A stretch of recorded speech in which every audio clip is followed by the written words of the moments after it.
보통 우리가 팔이 부러지면 엑스레이를 찍잖아요. 네, 병원 가서 바로 사진부터 찍죠. 그렇죠.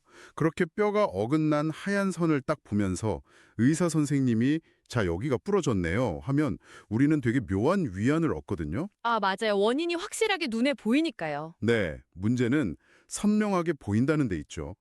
늘 배움을 갈구하시는 우리 청취자님 환영합니다. 오늘 심층 탐구 시작할 텐데요. 방금 제가 엑스레이 말씀드린 이유가 있어요. 우리가 한 50대쯤 접어들면서 갑자기 막 인생의 방향을 잃고 지독한 공허함에 빠졌을 때 그 명쾌하던 엑스레이 기계는 완전히 무용지물이 되잖아요. 그렇죠. 마음의 뼈가 부러진 건 사진에 안 나오니까요. 맞아요. 우리가 들여다봐야 할 진단적 풍경은 아주 탁하고 모호한 진흙탕이 되어버리죠. 이게 부러졌냐 아니냐 이런 이분법이 전혀 통하지 않는 영역이거든요. 그러니까요.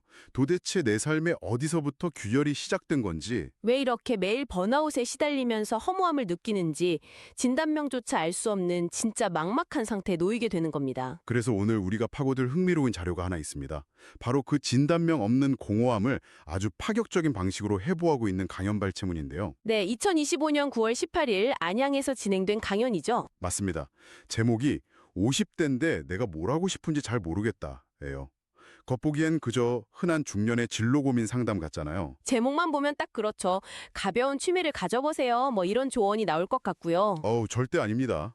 오늘 심층 탐구의 목표가 바로 이 자료를 종교적이나 철학적 편향 없이 명확하고 재미있게 해체해보는 건데요. 네, 내용이 진짜 어마어마하죠. 맞아요.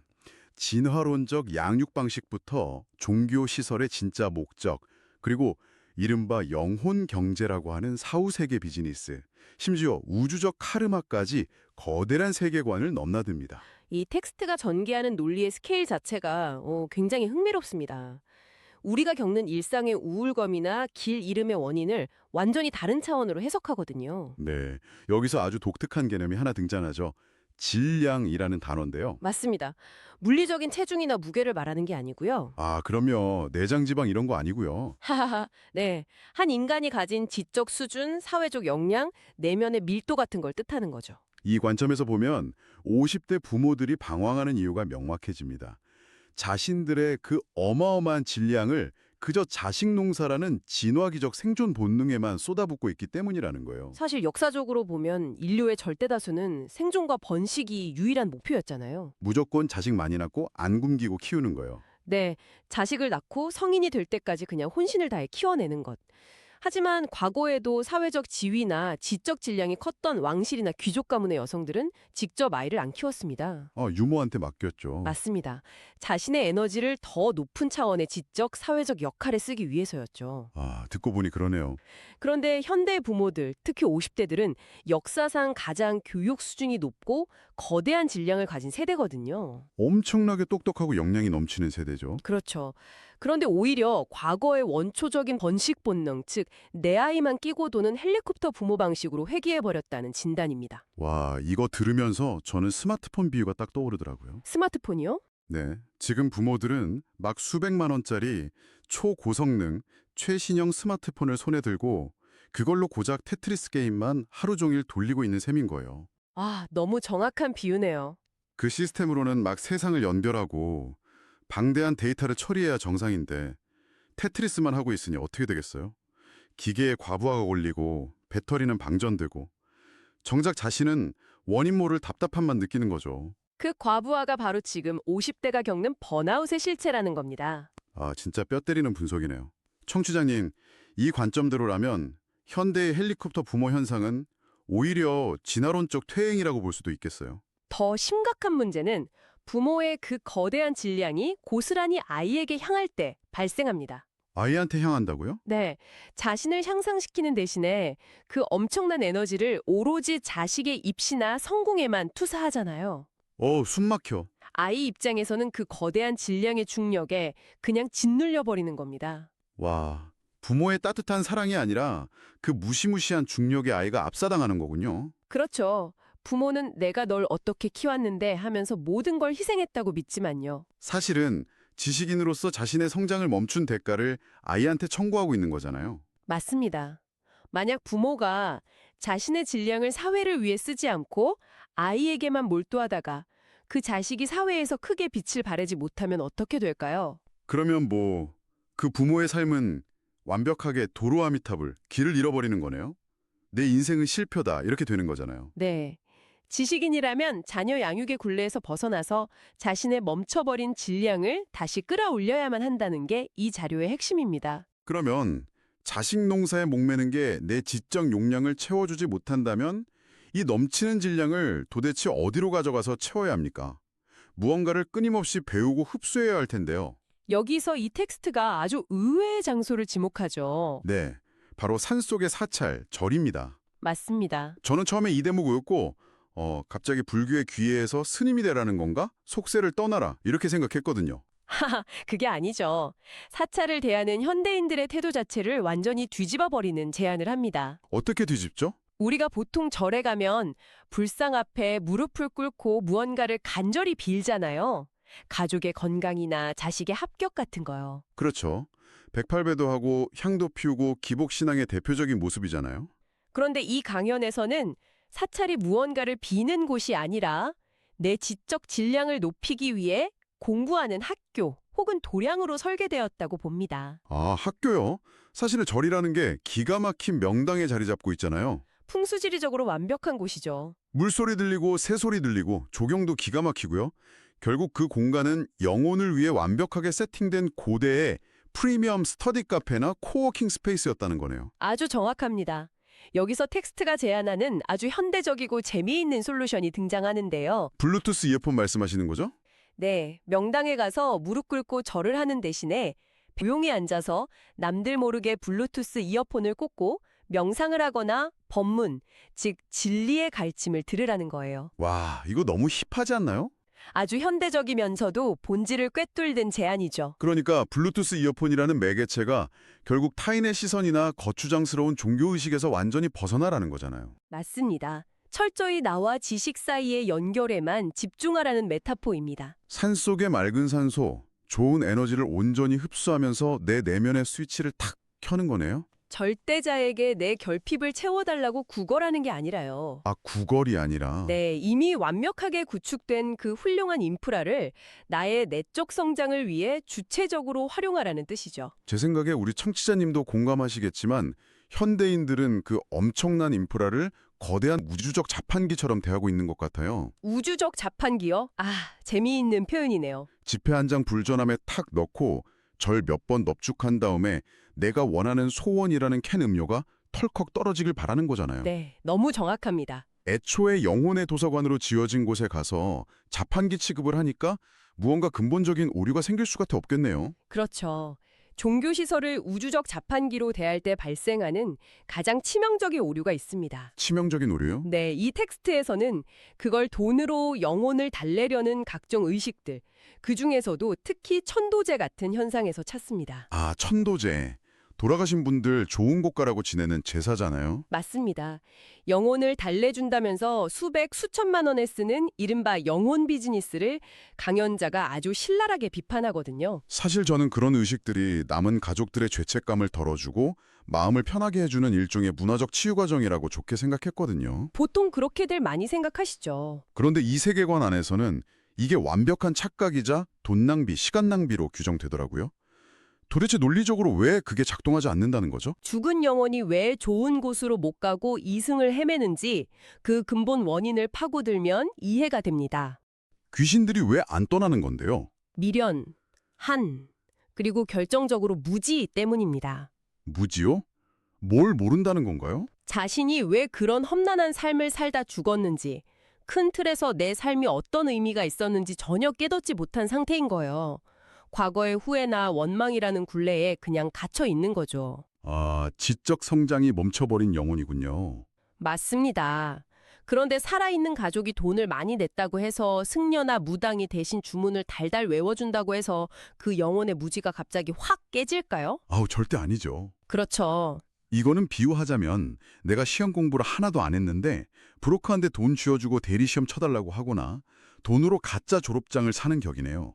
와, 아주 적절한 비유입니다. 돈으로 산 가짜 졸업장이 내 머릿속에 지식을 짠하고 넣어주는 것도 아니고 굳게 닫힌 하늘의 문을 열어줄 리도 없잖아요. 이러고 갈 곳을 잃고 실망한 영혼은 다시 이승의 가족 곁으로 돌아올 수밖에 없습니다. 오, 그러면 집안에는 또다시 원인 모를 안 좋은 일들이 막 생기겠네요. 영혼이 화가 났거나 억울할 테니까. 맞습니다. 그럼 가족들은 겁에 질려서 무당이나 점쟁이를 다시 찾아가겠죠. 그럼 점쟁이는 백발백중 이렇게 말할 거예요. 아이고, 천도가 덜 됐어. 귀신이 네 등 뒤에 그대로 엎혀있네. 하하, 네. 불안해진 가족들은 또 수백만 원을 들여서 의식을 반복하는 겁니다. 와, 끝없는 악순환이네요. 텍스트는 이 지점에서 영리적인 주술 행위에 계속 돈을 바치는 것을 두고 바보가 되고 있다고 아주 냉정하게 꼬집습니다. 팩트 폭력이네요. 네, 사람들의 불안감에 눈이 멀어서 영적 시스템의 진짜 원리를 보지 못하고 스스로 사기를 당하고 있다는 거죠. 그렇다면요. 돈으로 가짜 졸업장을 사는 게 불가능하다면 이승을 헤매는 영혼이나 그 영혼 때문에 고통받는 산 사람들에게 남은 진짜 해결책은 뭔가요? 그냥 영혼이 고통받게 방치해야 합니까? 아닙니다. 여기서 강연자가 아주 독특하고 중요한 개념을 도입합니다. 바로 제도라는 개념인데요. 제도요? 아, 저희가 보통 중생을 제도하다 할 때 쓰는 그 구원의 의미 아닌가요? 맞습니다. 그런데 이 텍스트에서는 그 제도를 철저하게 교육의 동의어로 씁니다. 구원이 아니라 교육이다. 네, 절대자가 거저주는 기적적인 구원이 아니라 가르침을 통한 깨달음만이 유일한 해결책이라는 선언입니다. 아, 스스로 깨우쳐야 한다는 거군요. 인간은 뇌구조나 사고방식을 생각해보면 똑같습니다. 우리가 어떤 실수에 막 집착해서 괴로워할 때 누군가 더 큰 맥락에서 그 일이 왜 일어났는지 설명해주고 완벽하게 납득시켜야만 비로소 그 강박에서 빠져나올 수 있잖아요. 네, 머리로 이해가 돼야 마음도 풀리죠. 영혼도 마찬가지라는 겁니다. 산신이나 담당 대신 같은 영적 안내자들이 개입해서 그 영혼이 스스로 자신의 삶과 집착의 원인을 깨우칠 수 있도록 공부할 길을 열어주어야 한다는 겁니다. 아, 학교를 보내주는 거네요. 네, 이것이 바로 영혼 제도입니다. 와, 저는 사실 귀신이나 영혼의 구원이라고 하면 전지전능한 신이 빗줄기를 쫙 내려가지고 엘리베이터 태우듯이 천국으로 훅 끌어올려주는 그런 동화 같은 이미지를 상상했거든요. 기복 신앙에서는 보통 그렇게 가르치죠. 그런데 사후세계에도 물고기를 잡아주지 말고 낚시하는 법을 가르쳐라라는 아주 차가운 법칙이 예외 없이 적용되는 거네요. 아주 냉혹하고 엄격한 우주관입니다. 내 살아있는 자식한테도 헬리콥터 패런팅이 안 통하는데 죽은 조상 영혼들한테까지 우리가 돈으로 헬리콥터 패런팅을 해줄 수는 없다는 뜻이군요. 무언가에 기대려는 나태함을 철저히 배격하는 겁니다. 영혼 스스로 진리를 흡수해서 질량을 높이지 않으면 영혼이 제자리에 머문다는 섭리죠. 산 사람도 마찬가지겠네요. 네, 살아있는 사람에게도 이 법칙은 똑같이 적용됩니다. 살아있는 사람들이 무지에서 벗어나도록 진리를 가르치는 것, 그것이 바로 중생제도입니다. 결국 산자나 죽은 자나 무지를 깨우치는 지적 성장, 즉 질량을 치우지 않으면 단 한 발짝도 나아갈 수 없다는 거네요. 맞습니다. 그렇다면 여기서 필연적으로 아주 묵직한 질문이 하나 떠오릅니다. 이렇게 진리를 탐구하고 질량을 높이는 교육이 우주적으로 중요한 일이라면 도대체 왜 전 세계의 수많은 종교시설들은 이런 교육 대신에 돈 내라, 절해라 이렇게 헌금을 강요하는 거대한 기업이 되어버린 걸까요? 이 텍스트는 그 원인을 파헤치면서 논리의 스케일을 일상에서 우주적 차원으로 완전히 확장시켜버립니다. 우주적 차원이요? 네, 아주 흥미로운 건 신앙과 종교를 철저히 분리해서 정의한다는 점입니다. 두 개가 다른 건가요? 네, 내가 약하고 힘들 때 기댈 곳을 찾고 절대자에게 무릎을 꿇는 것, 그것은 아주 초기 단계의 신앙일 뿐입니다. 아, 맹목적인 믿음이요? 하지만 진정한 종교는 한자로 으뜸 종자를 쓰잖아요. 가장 높은 차원의 진리를 가르쳐서 지식인들의 질량을 끌어올리는 교육 시스템이어야 한다는 겁니다. 아, 그러니까 지금의 종교들은 사람들을 깨우치기는커녕 계속 무지한 상태로 놔두고 우주적 자판기 앞에 길게 줄 서게 만들어서 동전만 쓸어 담고 있다는 매서운 비판이네요. 네, 신앙의 단계에서 더 높은 단계로 나아가는 성장을 멈춰버렸기 때문이죠. 와, 진짜 명쾌합니다. 그런데 전문가님, 저는 이 다음 대목 읽고 진짜 뒤통수를 세게 맞은 기분이었어요. 카르마 이야기 나오는 부분 말씀이시죠? 네. 종교 비판까지는 고개를 끄덕이려서 봤는데 갑자기 이 시대를 살아가는 우리 청취자님 같은 50대 지식인들이 도대체 왜 이 팍팍한 세상에 태어나서 이 고생을 하고 있는지 그 이유를 설명하는데 스케일이 미쳤더라고요. 사실상 이 강연의 클라이막스라고 할 수 있습니다. 네, 강연자는 우리를 세상을 널리 이롭게 해야 할 홍익 인간이자 지도자급 지식인으로 명명합니다. 단군 신화에 나오는 그 홍익 인간이요? 네. 그런데 왜 이런 지식인들이 매일 피곤한 몸을 이끌고 고단한 번아웃을 견디며 살아가야 하는가? 놀랍게도 그 이유가 우리가 전생에 엄청난 죄를 지었기 때문이라는 우지적 카르마를 제시합니다. 아니, 내가 전생에 대역죄인이라니. 저 처음엔 이거 읽고 무슨 종말론적 협박인가 겁주는 건가 했거든요.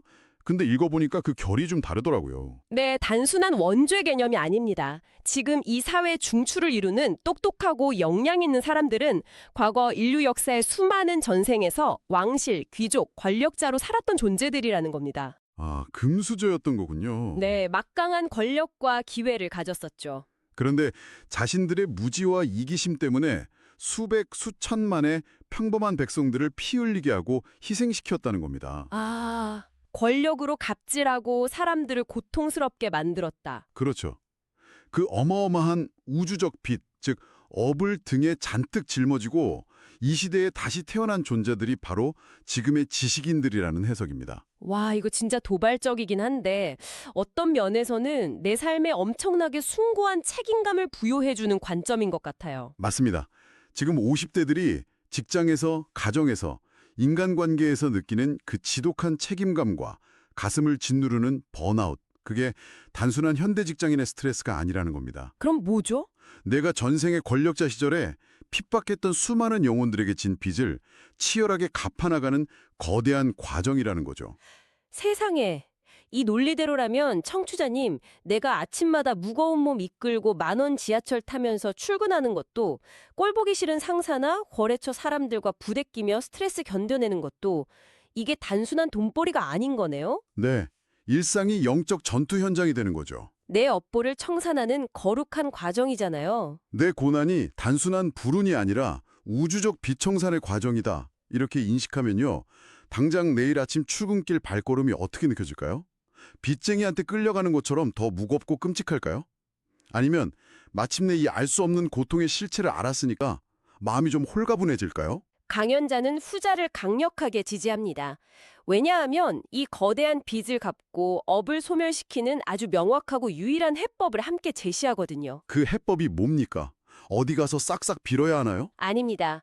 누군가에게 무릎 꿇고 빌거나 용서를 구하는 게 전혀 아닙니다. 아, 기도가 아니군요. 네, 내가 가진 모든 지적 질량과 역량을 불태워서 사람들을 널리 이롭게 하는 삶, 즉 홍익인간의 삶을 사는 겁니다. 타인을 돕는 거요? 다른 사람의 삶을 개선하고 사회에 기여하는 데 온 힘을 쏟을 때만 그 무거운 전생의 죄가 씻겨나간다고 말합니다. 결국 내 넘치는 질량을 내 새끼, 내 자식 한 명의 성공에만 올인하는 아까 그 진화계적 양육으로는 택도 없다는 소리네요. 전혀 못 갚는 거죠. 타인을 이롭게 하지 않으면 내 우주적 부채는 영원히 줄어들지 않는다. 와, 이 말이 참 묵직하게 다가옵니다. 전문가님, 그럼 이 빚을 다 갚고 나면요.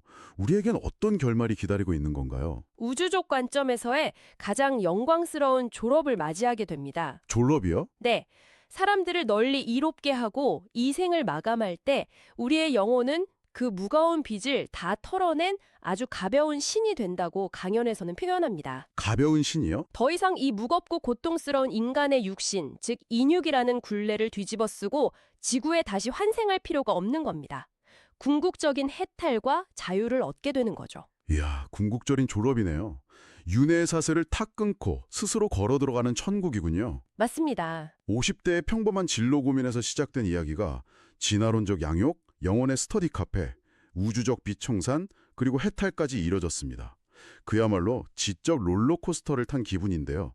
자, 이제 이 거대한 우주적 스케일을 우리 일상, 가장 가까운 관계 속으로 다시 좁혀서 가져와 볼까요? 네, 이 강연이 참 묘한 게 마지막에 부모에 대한 진정한 효의 개념을 완전히 새롭게 정의하면서 끝을 맺더라고요. 우리가 흔히 아는 효도와는 괴를 완전히 달리하는 해석이죠. 명절에 부모님 찾아뵙고 용돈 쥐어드리고 무릎 꿇고 절하는 거. 우리 보통 이게 효도라고 생각하잖아요. 네, 하지만 강연자는 그건 부모님을 기분 좋게 할지는 몰라도 진짜 효도는 아니라고 아주 단호하게 선언합니다. 그럼 진짜 효도가 뭡니까? 자식인 여러분이 자신이 가진 지적 질량을 세상에 쏟아부어서 사람들을 이롭게 하고 사회로부터 널리 존경받고 빛나는 삶을 사는 것. 존경받는 삶이요? 네, 오직 그것만이 부모의 헌신과 과거의 희생을 헛되지 않게 만드는 진정한 효라는 겁니다. 자식이 밖에서 사람들에게 존경받고 반짝반짝 빛나면 부모님은 그걸 멀리서 바라보는 것만으로도 세포가 막 살아나서 앞을 일조차 없어진다. 이 말이 참 마음에 깊게 남습니다. 아, 저도 그 부분에서 울림이 컸습니다. 부모의 맹목적인 희생이라는 그 끈적한 중력을 벗어나서 그걸 가장 가치 있게 승화시키는 유일한 방법. 그건 결국 자식인 내가 훌륭하고 빛나는 어른으로 완벽하게 독립하는 것뿐이라는 뜻이겠죠. 정확한 통찰입니다. 오늘 우리가 해체해본 이 자료는 단순한 50대 심리 상담이나 은퇴 후 재무 설계가 아니었습니다. 완전 철학 수업이었죠. 맹목적인 믿음이나 기복신앙에 의존하는 대신에 철저하게 나 자신의 지적 질량을 스스로 높이라는 아주 냉정한 요구였죠. 맞습니다. 그리고 그 질량으로 나 개인이나 내 가족의 좁은 울타리를 넘어 타인과 세상을 널리 이롭게 하라는 아주 엄격하고 주체적인 실존주의 철학을 담고 있었습니다. 네. 의료진단 엑스레이처럼 이분법적으로 명쾌하게 딱 떨어지지는 않았지만요. 우리가 왜 이 답답한 삶의 진흙탕 속을 걷고 있는지에 대한 아주 새롭고 거대한 지도를 하나 얻은 기분입니다. 어떤 청취자분들께는 큰 위로가, 또 어떤 분들께는 아주 서늘한 채찍질이 되었을 수도 있겠네요. 저 자신을 돌아보게 만드는 시간이었습니다. 네, 저도요.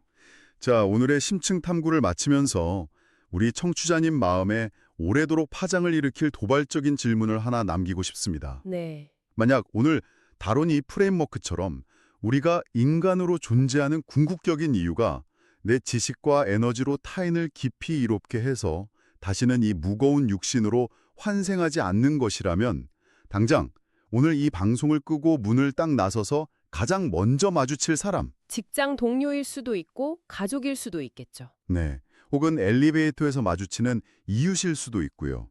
그 사람을 대하는 여러분의 태도는 지금 당장 어떻게 달라져야 할까요? 우리는 그저 피곤한 하루하루를 꾸역꾸역 버텨내고 있는 걸까요? 아니면 수천 년 전부터 쌓아온 우주적인 빚을 갚아나가면서 이 지구라는 거대한 학교에서 가장 눈부신 졸업을 준비하고 있는 걸까요? 네, 이 거대한 질문을 청취자 여러분의 일상 한가운데에 툭 남겨두며 오늘의 심층 탐구를 마칩니다. 끝까지 함께 깊이 잠수해 주셔서 감사합니다.